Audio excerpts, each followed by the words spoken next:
Good evening, friends. This is the daily chart of Nifty 50.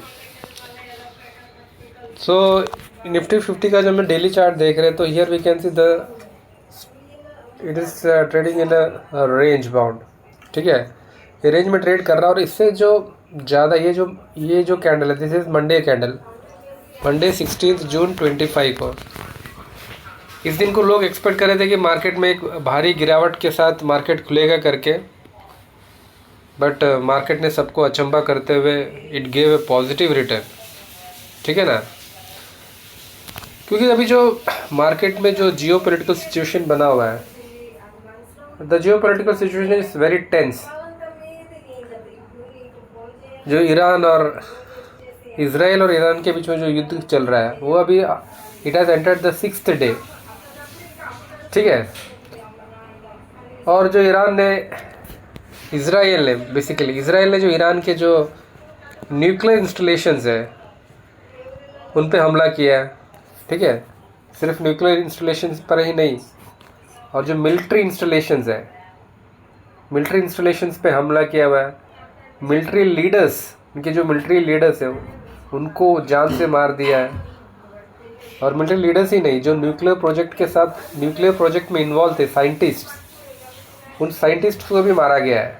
ठीक है, और इसके अलावा जो उनके जो न्यूक्लियर एनरिचमेंट, यूरेनियम एनरिचमेंट जो प्रोग्राम जहाँ जो उनके चल रहे हैं उसको भी तबाह किया गया. अभी इसराइल चाहता क्या है? अमेरिका इसराइल के साथ है, और इसराइल अमेरिका चाहता क्या है? इसराइल ये चाहता है कि जो न्यूक्लियर एनरिचमेंट प्रोग्राम, जो न्यूक्लियर बॉम्ब बनाने की जो ईरान की जो कोशिश है उसको बंद करने के लिए कह रहा है. ठीक है, ईरान चाहता है कि मतलब न्यूक्लियर बॉम्ब वो बना रहा है, और इसराइल चाहता है कि इसराइल और अमेरिका चाहता है कि जो उसके जो न्यूक्लियर प्रोग्राम है उसको बंद कर दे. अमेरिका कह रहा है कि अनकंडीशनल सरेंडर करने के लिए बोल रहा है. इसराइल को बोल रहा है कि अनकंडीशनल सरेंडर. ठीक है, लेकिन ईरान उसके लिए राज़ी नहीं है. इसराइल चाहता है कि उनके जो सुप्रीम कमांडर है आयतुल्ला, उनको जान से मार देना चाहता है. और उसको जान से मारने के बाद वहाँ पे एक सत्ता परिवर्तन की कोशिश कर रहा है. वो चाहता है कि ये जो हार्डकोर लीडर आयतुल्ला, उनको मतलब मार के वहाँ पे सत्ता परिवर्तन करके एक फेवरेबल लीडर को वहाँ पे स्थापित किया जाए. ठीक है ना. और इसके कारण हो क्या रहा है कि जो इनके जो वार के कारण जो क्रूड का प्राइस है, इसके क्रूड के प्राइस में काफ़ी एक भारी उछाल देखा गया है. ठीक है, जो 3-4 दिन पहले क्रूड हमारा $66 पर बैरल हुआ करता था.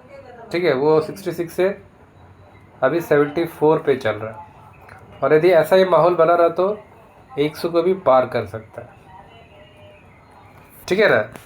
तो ये क्रूड में काफ़ी उछाल है इस माहौल के कारण. और क्रूड ही नहीं, जो गोल्ड है, हमें गोल्ड में भी काफ़ी उछाल देखा गया. ठीक है ना. Gold also touch the 1 lakh का, जो टकिया 1 लाख का जो रेंज को टच करके अभी थोड़ा सा कूल ऑफ हुआ. सिल्वर भी जो पर केजी 1 लाख को टच करके नीचे की तरफ आया.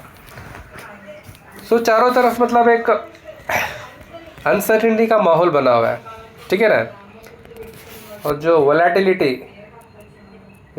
वोलेटिलिटी है, अनसर्टिनिटी है, ठीक है, this is going to remain for a period. कुछ दिन के लिए रहेगा, ये इतना जल्दी बढ़ेगा नहीं. ठीक है. और जो ईरान का जो न्यूक्लियर प्रोजेक्ट है, कौन सा प्रोजेक्ट है वो? डाउ ऐसा ही कुछ है. फॉरडाउ का जो उनका जो न्यूक्लियर प्रोजेक्ट जो अंडरग्राउंड में बनाया गया है. ठीक है ना.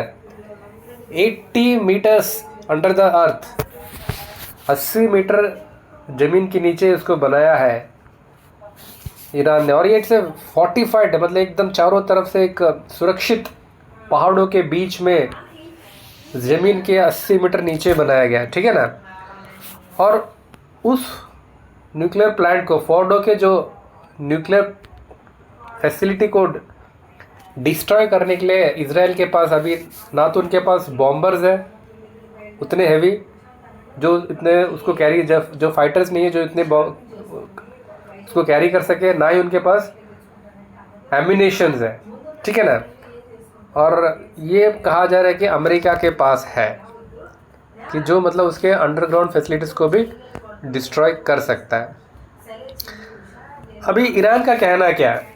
ईरान कह रहा है कि भैया जो हम यूरेनियम इनरिचमेंट कर रहे हैं, जो यूरेनियम को हम इनरिच कर रहे हैं वो हम अपने पीस पर्पस के लिए कर रहे हैं, ठीक है, हम अपने पीस पर्पस के लिए कर रहे हैं, हम अपने एनर्जी के लिए कर रहे हैं, ठीक है ना।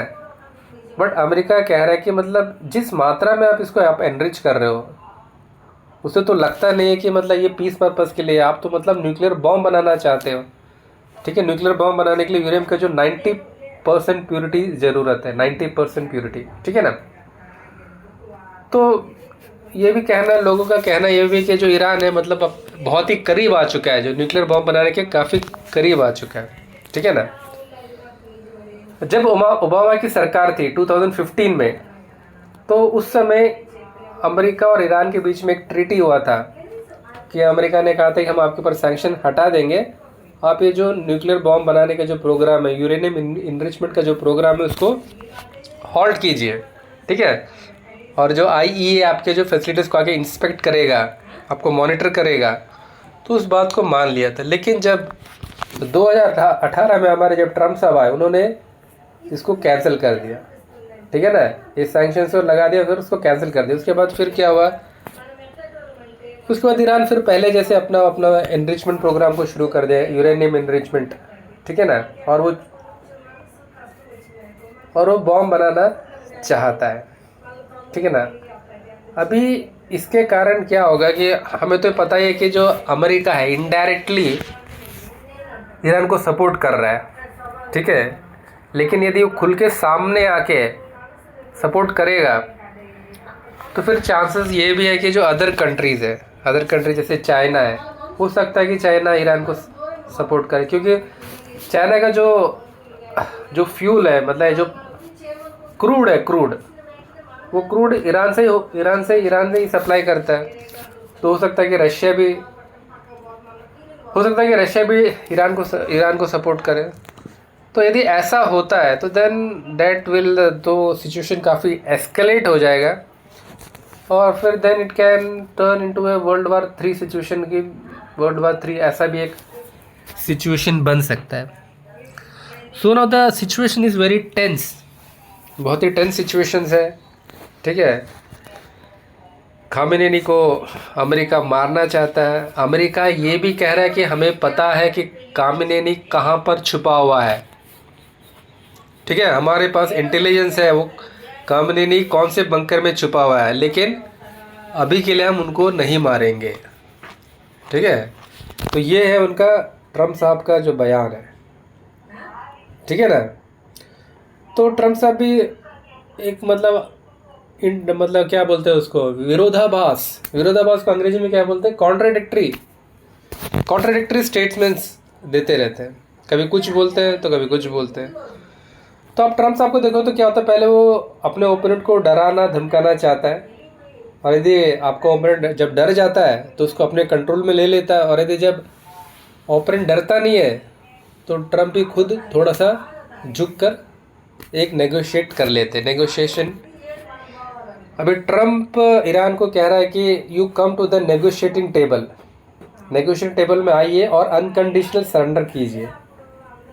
तो इसके लिए ईरान कहता है कि भैया हम अमेरिका के साथ डायरेक्टली नेगोशिएट नहीं करेंगे, यूएसए के साथ हम डायरेक्टली नेगोशिएट करेंगे। यदि बीच में कोई मीडिएट करेगा तो हम बात कर सकते हैं। वो मीडिएट कौन करेगा? मीडिएट के लिए या तो चाइना हो सकता है, या तो रशिया हो सकता है, या तो अरब कंट्रीज़ हो सकते हैं।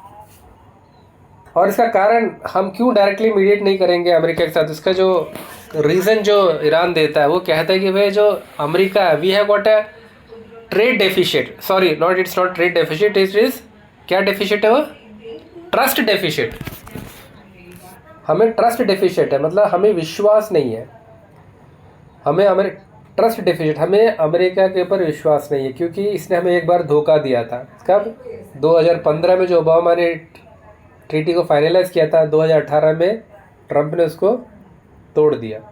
सो we have got a trust deficit with USA, so we are not going to directly talk with America, but if somebody is intermediating, if somebody is in between, then of course we can think about doing so.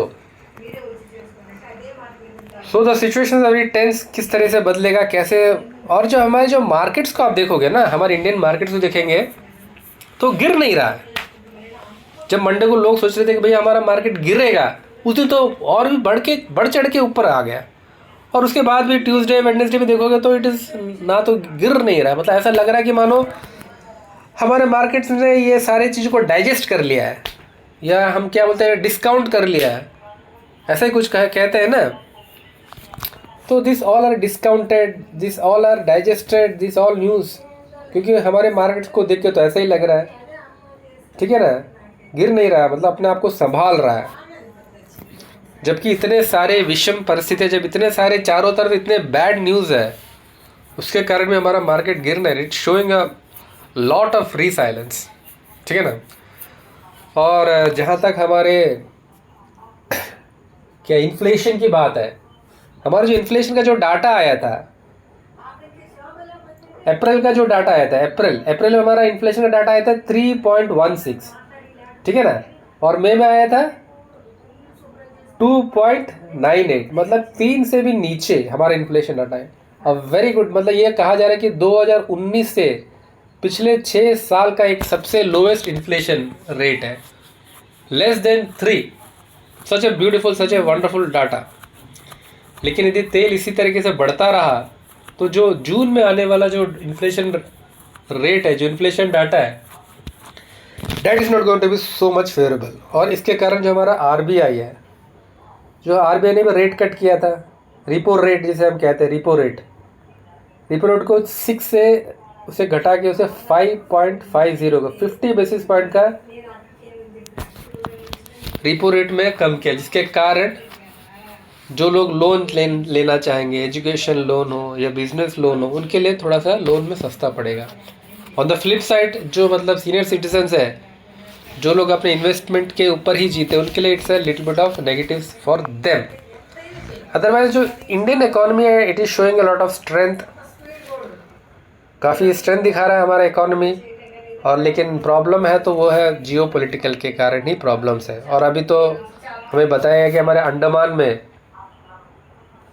तेल का जो है oil explosion, वहाँ पे तेल मिलने की आशंका है, और यदि वहाँ पे तेल मिलता है तो वी आर गोइंग टू, ये भी कहा जा रहा है कि our economy is going to become a 20 trillion economy. कितना इकॉनमी? 20 trillion economy. मतलब यदि इतना इकॉनमी बन जाएगा, 5 से यदि हमारा इकॉनमी 20 बन जाएगा तो हमारे सारे देश वाले लोग सारे करोड़पति बन जाएंगे, कोई गरीब रहेगा ही नहीं। अभी होगा नहीं होगा, डेट्स ए डिफरेंट थिंग। तो अभी आज क्या फेड का रेट का भी कुछ न्यूज़ आने वाला है शाम को 11 बजे। फेड कितना रेट कट कर रहा है वो भी पता चलेगा, उसके ऊपर भी हमारी नज़र है। एंड तो दोस्तों फिर आज के लिए फिर हम इतना ही रखते हैं, फिर कभी किसी वीडियो में लेंगे। तब तक के लिए धन्यवाद, शुक्रिया, शबक है, बाय बाय।